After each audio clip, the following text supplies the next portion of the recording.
Jinsi ya kurekebisha muamala uliokosewa katika mfumo wa ZRA wa kutolea risiti za kielektroniki unaojulikana kwa jina la VFMS. Ingiza neno la utambulisho, ingiza neno la siri, kisha bonyeza kitufe kilichoandikwa login. Kuona miamala yote, bonyeza kadi iliyoandikwa sales. Katika orodha ya miamala yote, chagua muamala uliokosewa, kisha bonyeza kitufe chenye alama ya kalamu.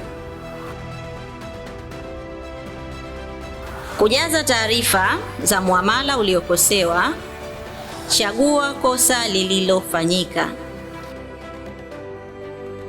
Ingiza nambari ya kumbukumbu ya risiti iliyo sahihi, ingiza barua pepe au ingiza nambari yako ya simu au vyote kwa pamoja.